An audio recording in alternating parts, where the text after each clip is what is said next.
친구들끼리 모여서 이런저런 이야기를 하다가 그 중에 한 친구가 이렇게 말을 했습니다.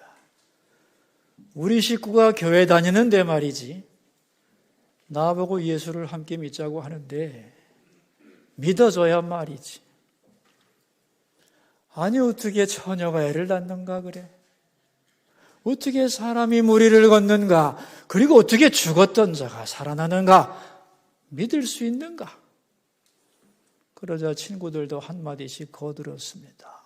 믿을 수 없지. 너무 황당하잖아. 각기 자기의 의견들을 말했습니다. 그걸 보고 있던 어떤 친구가 조용히 말 안 하고 듣고만 있는 친구에게 물었습니다. 자네는 어떤가? 이런 기적을 믿을 수 있는가? 그러자 그 친구는 조용히 이렇게 말했습니다. 나는 기적을 믿네. 아니 어떻게 자네 같은 사람이 기적을 믿는가? 세상에서 가장 큰 기적은 나 같은 사람이 예수 믿는 거거든. 그러자 다른 친구들이 숙연해졌다고 합니다. 여러분, 이 친구들을 어떻게 믿게 할 수 있을까요? 완벽한 논리로 설명해 주면 그들은 믿을까요? 아닙니다. 린 앤더슨은 말했습니다. 이면을 들춰보면 둘 중 하나다. 믿을 의지가 있는 경우와 믿지 않으려는 의지, 그것이 핵심이다. 나 믿고 싶은데요, 확실히 믿을 수 있는 증거를 좀 주세요. 나는 안 믿으려고 할 테니까 그렇게 되지 않을 수 있는 확실한 증거를 주세요. 이건 해결책이 아닙니다. 왜냐하면 하나님은 우리에게 믿을 만한 충분한 증거를 주시는 동시에 의심할 만큼 자신을 감추기 때문입니다. 믿을 마음이 있는 자에게는 믿을 수 있는 근거를 충분히 주고 의심하려는 자에게는 충분히 의심할 만큼의 비밀을 남겨두는 겁니다. 그래서 결국은 그 사람의 깊은 자기 본질이 드러날 수 있도록 하는 것이 하나님의 방법이기 때문입니다. 여러분, 믿음은 받아들이면서부터 자라나게 됩니다. 왜냐하면 믿음은 수용이거든요. 그런데 수용을 하기 위해서는 자기를 비워야 합니다. 깨져야 되는 거죠. 이런 의미에서 믿음은 자기 깨어짐의 과정인 겁니다. 내가 깨지면서 믿음이 들어오고 그 믿음이 내 속에서 뿌리를 내리고 성장하게 되는 겁니다. 그러니까 작은 증거에 응답하면서 그 사람의 믿음은 성장하게 되고 그래서 나중에는 믿음이 나를 지배하게 되는 거죠. 충분히 믿게 되는 겁니다. 그래서 나중에는 보지 않아도 그리고 먼 미래 더 나가서 영원한 세계를 확실히 믿게 되는 겁니다. 이것이 바로 믿음의 진보 과정입니다. 초대교회가 세상을 향하여 외친 내용은 한마디입니다. 예수님은 부활하셨다. 이게 교회가 세상을 향하여 했던 가장 중요한 선포입니다. 십자가에 죽은 예수가 부활했다는 것, 그리고 그분의 부활의 확실성에 붙들려 살던 사람들을 뭐라고 부르느냐? 그리스도인이라고 부르는 겁니다. 그리고 그리스도인들이 모인 곳이 어디냐? 교회인 거죠. 그래서 부활은 기독교의 뿌리이며 복음의 주제이며 변할 수 없는 신앙의 토대가 되는 겁니다. 그런데 말이죠. 사도 바울이 목회를 했던 고린도 교회에 예수님의 부활을 의심하고 거부하는 사람들이 있었습니다. 그들은 왜 예수님의 부활을 의심하고 거부했느냐? 두 가지 이유 때문입니다. 하나는 헬라 철학입니다. 헬라 철학은 육신을 무시하고 영혼을 존중합니다. 그래서 죽으면 영과 육이 분리되는데 그것을 구원이라고 생각을 했습니다. 그래서 육신이 죽으면서 영혼은 자유를 얻는다고 생각을 했는데 육신의 부활은 다시 육신을 가지고 부활한다고 하는 것은 자기들의 철학과 맞지 않았던 겁니다. 아니, 육체를 벗어나는 것이 구원인데 다시 새로운 육체를 입는다? 이건 우리 철학이 아니지. 그래서 그들은 자기들의 철학으로 부활의 진리를 판단하면서 거부감을 가졌던 거예요. 또 하나는 예수님의 재림이 늦어지면서 나타난 현상입니다. 성도들이 살아서 예수님을 만나면 좋겠는데 점점 죽어갑니다. 그런데 핍박을 받으며 죽어가다 보니까 불에 태워지기도 하고 짐승에게 잡아먹히기도 하면서 육체 자체의 흔적도 남지 않는 겁니다.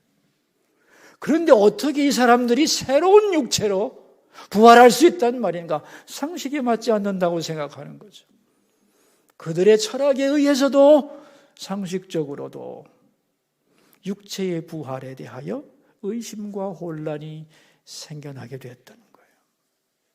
그래서 그때의 그 혼란 상황을 한마디로 정리하면 뭐냐? 오늘 설교 제목입니다. 같이 한번 읽어봅시다. 어찌하여 부활이 없다 하느냐라고 바울은 안타까워했던 거죠. 그래서 바울은 이제 말을 합니다. 1절과 2절인데요. 우리 함께 읽어봅시다. 형제들아, 내가 너희에게 전한 복음을 너희에게 알게 하노니 이는 너희가 받은 것이요 또 그 가운데 선 것이라. 너희가 만일 내가 전한 그 말을 굳게 지키고 헛되이 믿지 아니하였으면 그로 말미암아 구원을 받으리라.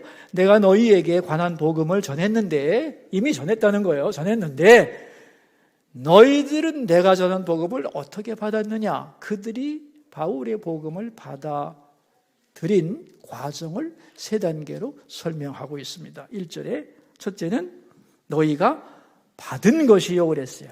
받았다. receive를 했다는 거예요. 두 번째는 이제 receive 한 다음에 뭐 했느냐? 그 가운데, 그 진리 가운데 섰다. stand 했다는 겁니다. 자, 마지막으로는 2절. 너희가 만일 내가 전한 그 말을 굳게 지키고, 세 번째가 굳게 붙잡고 지키는 겁니다. hold 하는 겁니다.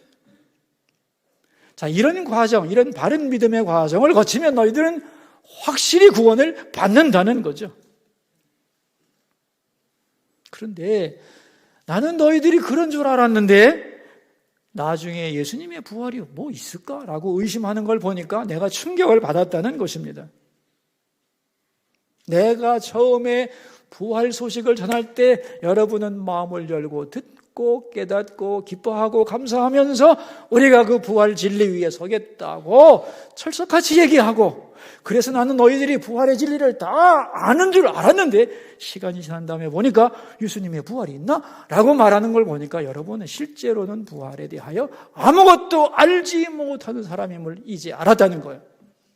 그래서 어떻게 하기로 했냐? 내가 이 사람들에게 착각을 했구나. 다시 부활에 대하여 알려줘야 되겠다고 결심을 한 겁니다. 그게 1절 얘기입니다. 형제들아, 내가 너희에게 전한 복음을 너희에게 알게 하노니, 다시 알게 하기로 결심을 했다는 거예요. 그래서 바울은 이제 예수님의 부활에 대하여 제대로 설명을 시작하는 겁니다. 그게 3절과 4절인데 읽어보겠습니다.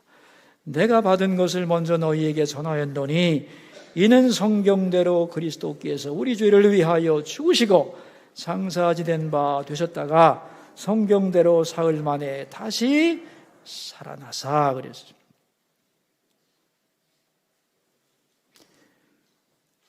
자, 이제 부활이 뭐냐를 설명하는데, 부활이 뭐래요? 내가 받은 것을 너희에게 전했는데 이는 성경대로 그리스도께서 우리를 위하여 죽으시고, 다시 말하면 성경의 내용이 뭐냐는 거예요. 여러분, 이 우리가 가지고 있는 두꺼운 성경, 이 성경의 내용이 두 가지입니다. 하나는 3절이고 하나는 4절입니다. 첫째가 뭐예요? 그리스도께서 우리를 위하여 십자가에 죽으셨다는 것. 두 번째는 장사 지낸 바 되셨다가 성경대로 사흘 만에 다시 살아나셨다는 것. 예수 그리스도의 십자가와 부활이 성경의 내용이라는 겁니다.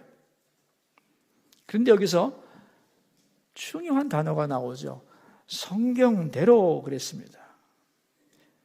이 말은 뭐냐면 이 예수님의 십자가와 부활이 어쩌다 생긴 사건이 아니고 성경에 예언된 대로 진행되었다는 거예요. 이 말은 무슨 말인가 하면은 예수님의 십자가의 죽으심과 부활은 다른 어떤 사건과 비교할 수 없는 독특한 사건이라는 거예요. 만약에 어떤 사람이 십자가에 죽었어요. 그런데 그 사람이 부활했다. 그럼 믿을 필요가 없는 거죠. 저도 안 믿습니다. 왜? 필연성이 없기 때문에. 근데 예수님의 십자가의 죽음과 부활은 믿을 수 있는 거예요. 왜? 예언되었잖아요. 그렇게 그분이 죽을 거라고 미리 예언했고, 또 그 예언의 말씀대로 다시 부활하심으로써 그분이 하나님의 아들이고 우리를 위하여 십자가에 죽으셨다는 것이 확증되었기 때문에 다른 사람들은 부활 안 하는데 예수님만 부활했으니까 믿을 수 없다. 이런 말은 성립하지 않는다는 겁니다. 예언된 사건이기 때문에 예수님의 십자가 죽음과 부활은 믿을 수 있는 사실이라는 거예요. 그러면서 이제 바울은 예수님의 부활을 직접 목격했던 증인들의 명단을 열거하기 시작합니다. 그게 5절에서 8절인데 같이 보겠습니다. 게바에게 보이시고 후에 12제자에게와 그 후에 500의 형제에게 일시에 보이셨나니 그 중에 지금까지 대다수는 살아있고 어떤 사람은 잠들었으며 그 후에 야고보에게 보이셨으며 그 후에 모든 사도에게와 맨 나중에 만삭되지 못하여 난 자 같은 내게도 보이셨느니라. 예수님의 부활은 성경적으로도 예언된 것이 성취된 것일 뿐 아니라 실제로 그 사건들을 목격한 증인들이 즐비하다는 겁니다. 그러니까 부활 사건은 사실이라는 거죠. 더 중요한 것은 부활 사건을 경험한 이 사람들, 예수님의 제자들과 많은 사람들은 완전히 변했다는 겁니다. 십자가 앞에서 두려워서 도망가던 사람들이 부활 사건을 경험하면서 그들은 다시 죽음을 두려워하지 않는, 고난을 두려워하지 않는 용기 있는 사람이 되어서 복음을 선포하고 땅 끝까지 이르러 그 부활 소식을 전하는 사람들이 되었다는 거죠. 그 결과 십자가의 죽음과 부활 사건은 점점 퍼져나갔다는 거예요. 아무리 막으려고 해도 퍼져나가서 마침내 8절 바울에게까지도 들려왔다. 그래서 나도 그 죽음과 부활 소식을 듣고 깨닫고 이해하고 그 진리 위에 굳게 서서 이제는 믿고 그 진리를 굳게 지키는 사람이 되었다는 거예요. 그 결과 자기의 인생이 변했다는 겁니다. 10절 말씀 읽겠습니다. 그러나 내가 나 된 것은 하나님의 은혜로 된 것이니 내게 주신 그의 은혜가 헛되지 아니하여 내가 모든 사도보다 더 많이 수고하였으나 내가 한 것이 아니요 오직 나와 함께 하신 하나님의 은혜로라. 나는 핍박하던 사람이었는데 예수님의 십자가와 부활 소식을 듣고 받아들임으로써 변하여 새 사람이 되었노라. 그런 간증이에요. 자, 여기에 이제 세 개의 사건이 진행되고 있는 거예요. 첫째는 예수님의 부활 사건이 있는 겁니다. 그 부활 사건을 듣고 받으면서 이제는 부활 신앙이 생겨나는 거예요. 부활 신앙. 그리고 이제 부활 신앙을 가지게 되자 그 부활에 응답하는 삶을 살기 시작하면서 부활의 윤리, 세 번째 부활 윤리가 생겨납니다. 이 부활 윤리를 다른 말로는 부활의 능력이라고 부르는 거예요. 그럼 이 부활 윤리가 뭐냐? 쉽게 말하면 죽음을 두려워하지 않는 거예요. 왜요? 부활할 거니까. 그래서 부활 사건을 목격한 그들은 부활 신앙을 가졌고 이제는 죽음을 두려워하지 않는 부활 윤리를 가지고 땅끝까지 이르러 증인이 되기 시작했다는 겁니다. 그러니까 부활 사건, 부활 신앙, 부활 윤리 이 어느 것 하나가 다 거짓말이 아닌 하나가 실제 사실이었다는 거예요. 그런데 이렇게 중요하고 확실한 예수님의 부활이 없다니 어떻게 그런 말을 할 수가 있느냐? 그러므로 예수님의 부활 사건은 역사적이고 객관적으로 분명한 사건이기 때문에 이제는 여러 가지 부활에 대한 의심과 공격을 거부하고 휩쓸리지 말라고 당부를 하는 겁니다. 자, 이제 여러분, 여기서 중요한 질문이 생겨나는 거예요. 그렇다면 고린도 교회 교인들은 처음에는 바울을 통하여 부활에 대하여 잘 배웠는데 감격하고 그 부활 신앙으로 살기로 결심한 사람들이 왜 나중에 가서 예수님의 부활이 있나? 이런 사람으로 변했을까요? 그래서 바울이 충격을 받은 거 아닙니까? 이게 우리의 모습이기도 한 거예요. 수없이 부활 소식을 듣고 아멘 하고다가도 정말 부활했을까? 왜 이런 일이 벌어지느냐는 겁니다. 대답이 뭐예요? 예수님의 십자가 사건과 부활 사건을 이론적으로만 이해했기 때문에 머리로만 받아들이는 거예요. 그것이 나를 위한 사건. 그러므로 나도 거기에 동참해서 그것이 나의 것이 되지 않았기 때문이라는 거예요. 예수님이 십자가에 죽으시고 부활하셨대. 끝. 그 나하고는 아무 상관없죠. 우리도 그렇습니다, 여러분. 많은 분들이 예수님 십자가 죽으신 건 압니다.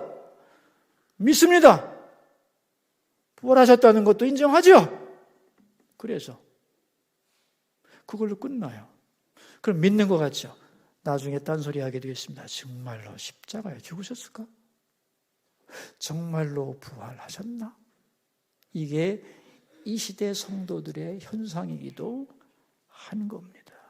그렇다면 어떻게 예수님의 그 객관적인 십자가 죽음과 부활 사건이 나의 것이 될 수 있느냐는 거죠. 그 사건은 그분의 사건인 동시에 그 사건이 왜 있느냐? 나를 위해 있는 거예요. 나를 위해 십자가에 죽으신 거고 나를 위해 부활하시는 것이기 때문에 그 사건에 여러분도 동참해야 된다는 거예요. 맞아. 예수님이 나 위해 죽으셨지. 내가 그리스도와 함께 십자가에 못 박혔나니 나도 십자가에 죽은 거지. 그래서 십자가 사건을 기억하고 그것이 나를 위한 사건이며 나도 주님처럼 십자가에 죽어야지. 이렇게 죽음을 인정하고 고백하고 죽기로 애를 쓰고 훈련하고 말씀대로 살려고 몸부림을 치다 보면 그 십자가의 사건이 정말로 나를 위한 사건이라는 것이 확실히 믿어지게 되고, 그렇게 되면 예수님의 부활이 부정할 수 없는 나를 위한 사건임을 삶으로 체험하게 된다는 겁니다. 근데 머리로만 알고 나와는 아무 상관없는 사건으로 받아들이니 시간이 지나면 또 딴소리하게 되는 거죠. 그래서 바울은 어떻게 했느냐? 자기가 그 복음의 내용을 받아들인 다음에 깨닫고 거기에 동참하고 그것을 경험해 보기 위해 몸부림을 쳤다는 겁니다. 그래서 바울의 고백 보면은 내가 십자가에 못 박혔다, 내가 세상에 대하여 죽었다, 이런 말이 굉장히 많이 나오잖아요. 이 바울이 십자가와 부활 사건에 동참하기 위해 몸부림친 구절이 있습니다. 아주 중요한 구절이에요. 찾아볼 것인데 빌립보서 3장입니다.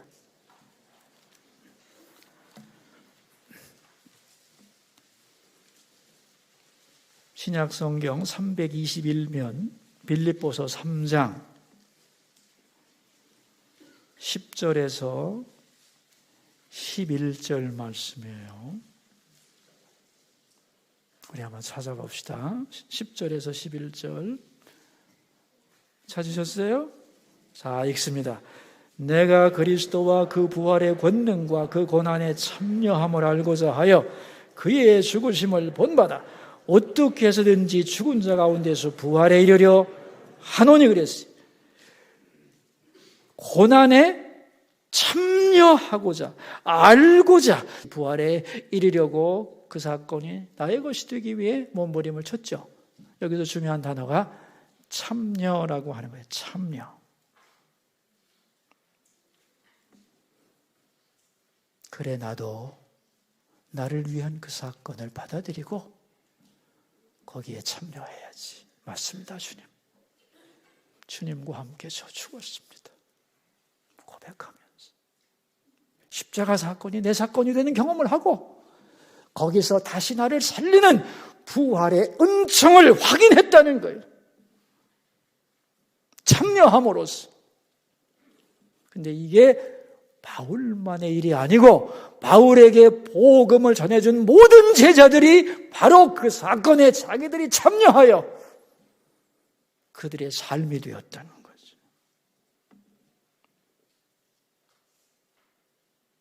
그러므로 그들은 이제 예수님의 십자가 사건이 남의 사건이 아닌 거죠. 바로 나의 사건이요, 내 삶을 지탱하는 힘이요, 예수님의 부활은 확실한 부활이요, 매일매일 그 능력에 내가 사로잡혀 있다는 걸 깨닫게 된 겁니다.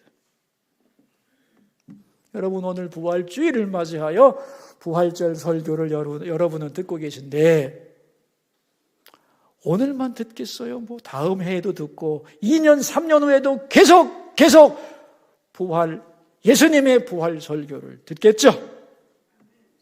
듣고 또 듣고 또 듣고 귀에 딱지가 앉을지라도 시간이 지나면서 정말 부활했을까? 또 그런 소리 할 수 있다는 거예요. 왜? 부활이 가짜라서?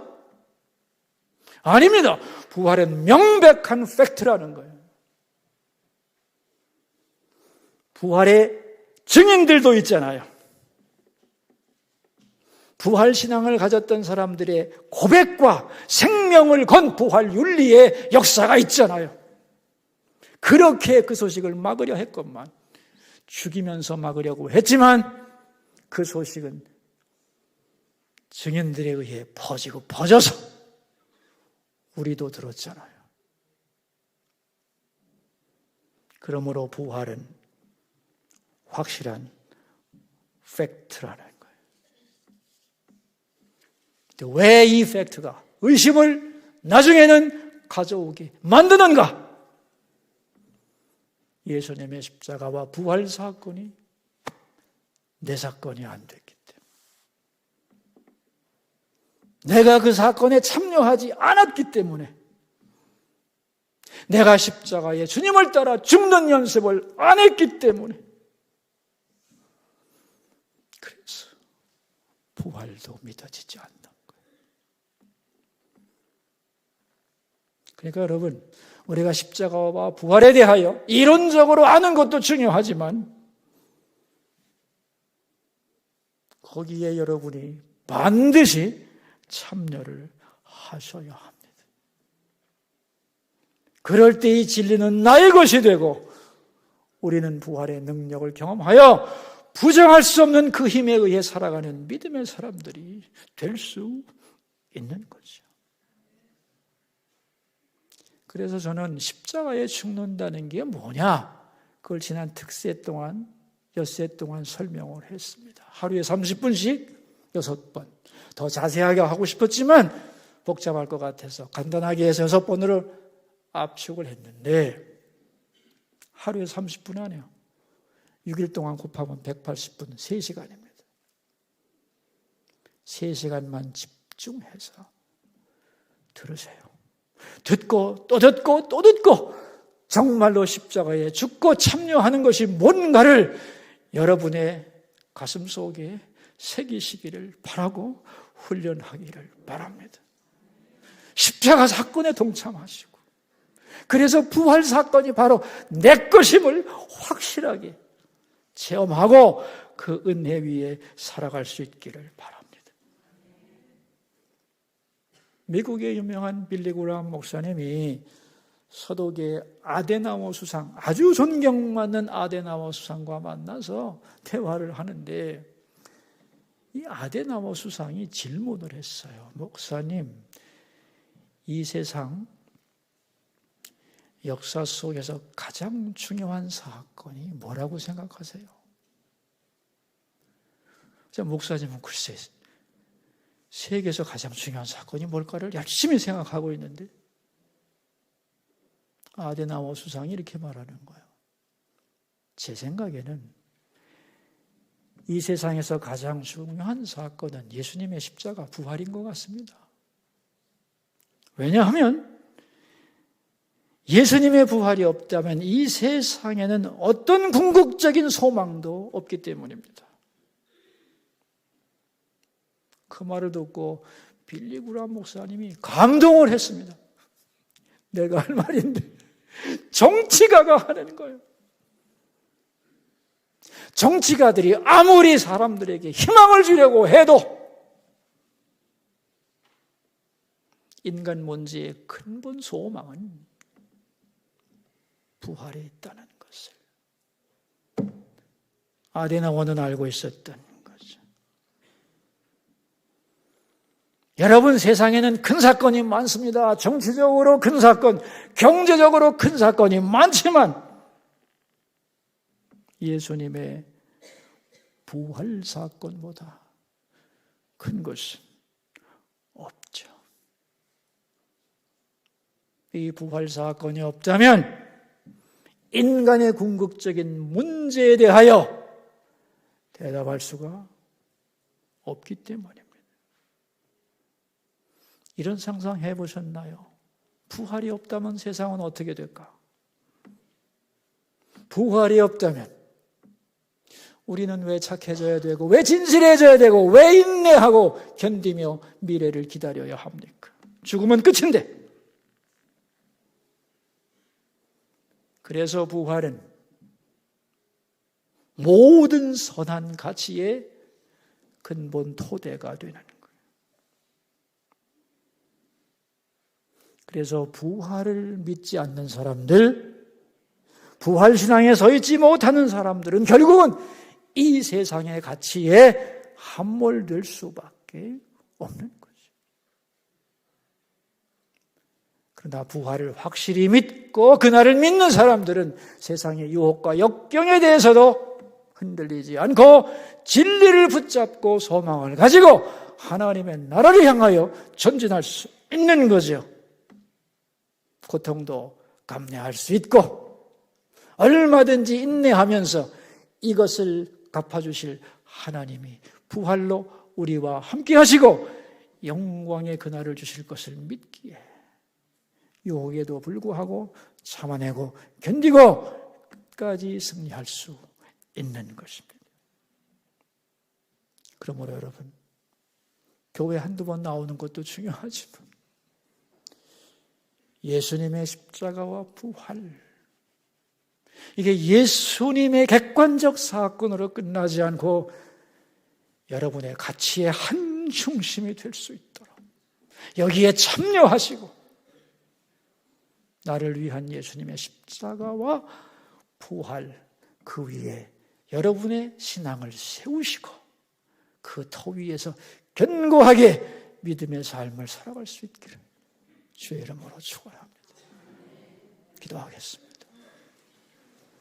우리 들은 말씀을 생각하면서 기도하면서 주님 앞으로 나가겠습니다. 첫 번째 기도 제목입니다. 부활이 복음의 핵심이라는 것을 알게 해주시고 예수님의 십자가와 부활에 나도 함께 참여하게 하옵소서. 기도하겠습니다. 두 번째 기도 제목입니다. 다음 주일에는 태신자 초청이 있겠습니다. 올려드린 그 영혼들이 주님 앞에 나올 수 있도록 기도해 주시고, 또한 오늘 저녁에는 성가대 부활절 칸타타가 있습니다. 우리를 위해 고난받고 부활하신 주님을 향하여 우리가 찬양해야 될 텐데 우리 대신 성가대가 열심히 노력하여 올려드릴 때에 나도 참여하여 그 찬양에 동참하리라는 마음으로 우리 모두 참석하여 함께 찬양하는 은혜가 있게 하소서. 기도하겠습니다. 십자가에 죽으시고 부활하신 주님, 고린도 교회 성도들처럼 부활에 대하여 듣고 배우고 결심도 했지만 다시 부활을 의심하는 어리석은 사람들이 되지 않게 하여 주소서. 부활 사건이 단순한 주님의 객관적 소식이 아니라 나를 위한 내 사건이며 내가 참여해야 하는 사건임을 알게 해주시고 십자가에 열심히 죽게 하시고 그 가운데서 부활의 능력을 체험하는 우리 모두가 되게 하옵소서. 우리 위에 죽고 부활하신 예수 그리스도의 이름으로 기도하옵나이다.